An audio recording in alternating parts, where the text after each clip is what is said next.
इस मूवी की शुरुआत में हम नतालिया नाम के एक लड़की को देखते हैं जो कि प्रेग्नेंट थी।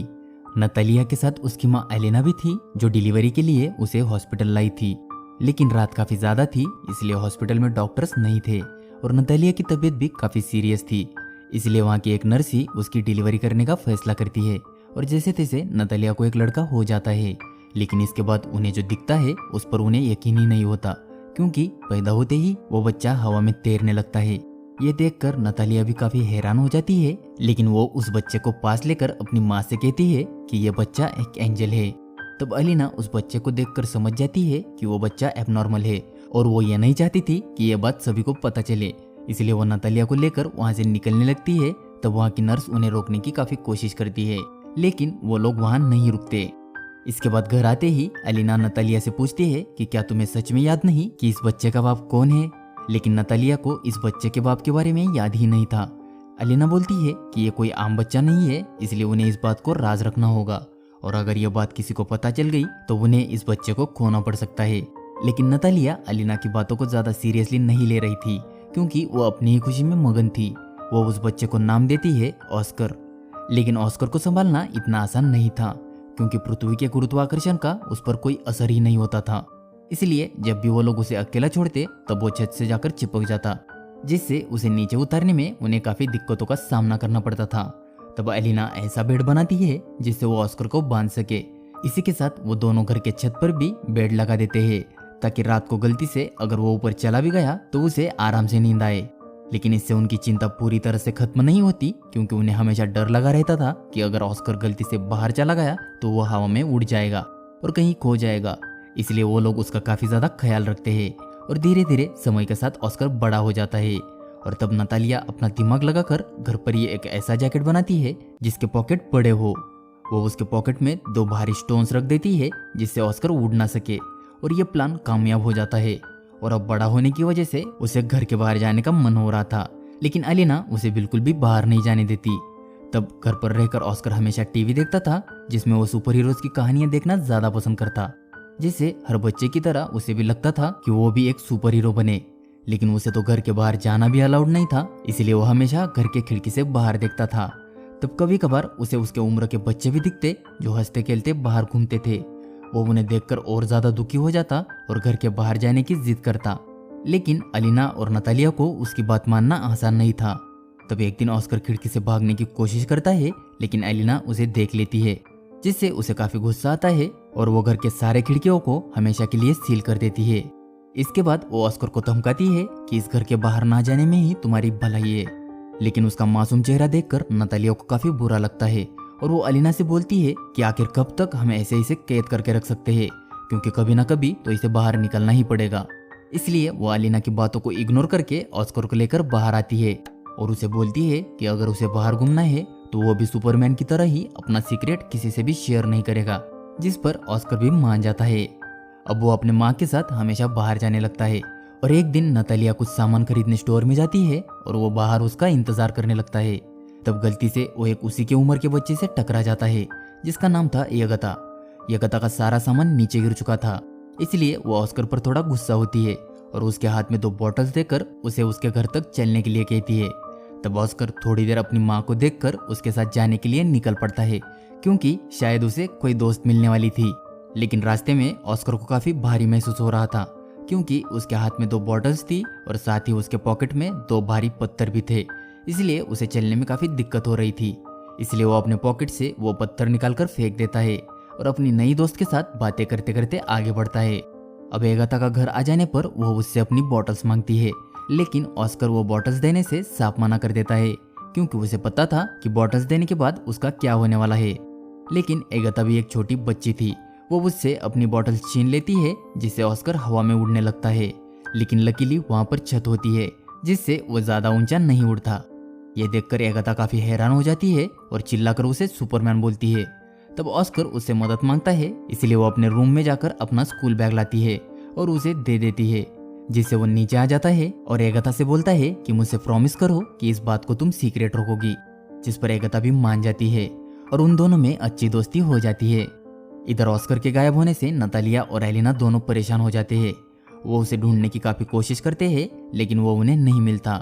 तब कुछ देर बाद वो खुद ही घर आ जाता है, जो उसी बैग के साथ आया था जो एगाथा ने उसे दिया था। तब नतालिया उसके पास आकर उस पर गुस्सा करती है।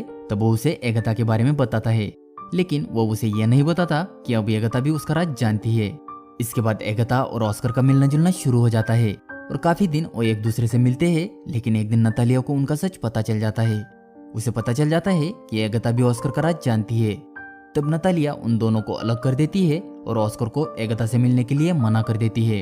तब एगाथा कई बार उससे मिलने की कोशिश करती है, लेकिन नतालिया उन्हें एक बार भी मिलने नहीं देती, जिससे उनके पड़ोसियों को लगने लगा था कि ऑस्कर के घर वाले उसके साथ बुरा सलूक करते हैं और उसे कैद करके रखा गया है। इसलिए वो लोग उनकी कंप्लेंट पुलिस को कर देते हैं, जिससे पुलिस उनके घर आती है और उनसे बातचीत करके उन्हें वार्न करती है कि कल से ऑस्कर को स्कूल भेज दीजिए। इसलिए मजबूरन नतालिया ऑस्कर को स्कूल लाती है, लेकिन उसे याद आता है कि वो उसे अकेला नहीं छोड़ सकती। इसलिए वो उसे वापस लाती है और नतालिया और आलिना यह घर छोड़कर जाने का फैसला करते हैं, क्योंकि अब उन्हें पता चल गया था कि वो लोग और ज्यादा दिन ऑस्कर का सच छिपा नहीं सकते थे। इसलिए वो तीनों वो जगह छोड़कर दूर कहीं बच जाते हैं। जिसके बाद समय बीतता चला जाता है और कुछ सालों बाद ऑस्कर बड़ा हो जाता है और अब नतालिया भी बूढ़ी हो चुकी थी, लेकिन आलिना अब उनके साथ नहीं थी। और इतने साल गुजरने के बावजूद ऑस्कर के पास वो बैग था जो एगाथा ने उसे दिया था। वो उस बैग को हमेशा अपने पास रखता था। उसकी रहने की जगह तो बदल चुकी थी, लेकिन उसके जीने के रूल्स अभी भी वही थे। लेकिन अब वो उसका सीक्रेट छिपाकर काफी थक चुका था। उसे लगता था कि अगर दुनिया को उसके बारे में पता चल जाएगा तो वो कुछ ही समय में काफी फेमस हो जाएगा, जैसे उसका आइडल सुपरमैन फेमस है, और उसी के जैसे उसके ऊपर भी काफी लोग किताबें लिखेंगे। लेकिन नतालिया ऐसा कुछ नहीं चाहती थी, क्योंकि उसे ऑस्कर को खोने का डर लगा रहता था। इसलिए वो उसे समझाने की काफी कोशिश करती है, लेकिन ऑस्कर अब समझने वाला कहाँ था। एक दिन वो नतालिया से छिपकर घर से बाहर चला जाता है और वहां से एक मैजिक शो में आ जाता है, जहां लोग मैजिक के नाम पर अपना टैलेंट दिखा सकते थे। वो वहां अपना टैलेंट दिखाता है, जिससे रातों रात वो शो हिट हो जाता है, जिससे नतालिया भी उस शो को देख लेती है। तब वो काफी घबरा जाती है और ऑस्कर का फोन आने पर उसे लौट आने को कहती है। लेकिन ऑस्कर के ऊपर अब फेमस होने का जुनून सवार था और एक ही रात में वो काफी फेमस हो चुका था, इसलिए वो उसकी बात नहीं मानता। अब अगले दिन डेविड नाम का एक आदमी ऑस्कर से मिलता है और उसे बोलता है कि अगर तुम मेरे साथ आओगे तो हम मिलकर काफी बड़े बड़े शो ऑर्गेनाइज करेंगे, जिससे तुम फेमस होने के साथ साथ काफी पैसे भी कमा सकते हो।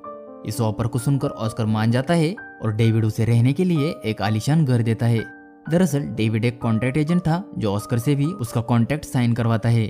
इसके बाद ऑस्कर काफी बड़े बड़े शो में जाकर अपना टैलेंट दिखा रहा था, जिससे उसे काफी पब्लिसिटी मिल रही थी और उसके टैलेंट की वजह से उसे नाम मिलता है द मैन विदाउट ग्रेविटी।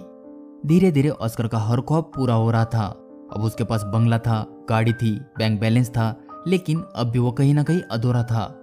वो हमेशा उदास रहने लगता है, क्योंकि उसे रियलाइज हो चुका था कि वो नहीं है जो वो हमेशा बनना चाहता था। उसे एक सुपर हीरो बनना था, लेकिन अब तो वो किसी जोकर की तरह बन गया था, जिसे लोग अपने एंटरटेनमेंट के लिए इस्तेमाल करते थे। उसके ऊपर काफी बुक्स भी लिखी गई थी, जिनमें से कई बुक्स में उसकी मॉम और उसकी नानी को विलेन साबित किया था। इसलिए उसे यह सब करना बुरा लगने लगता है। लेकिन कॉन्ट्रैक्ट के हिसाब से उसे एक आखिरी शो करना था, जिसमें उसे एंजल का कॉस्ट्यूम पहना जाता है और उसे एक एंजल साबित किया जाता है।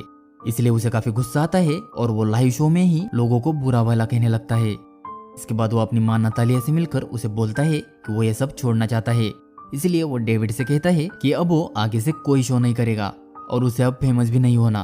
तब डेविड बोलता है कि वो ऐसे अचानक ये सब नहीं छोड़ सकता, जिस पर ऑस्कर कहता है कि तुम लोगों से बोल दो कि द मैन विदाउट ग्रेविटी मर गया या फिर हवा में कहीं उड़ गया।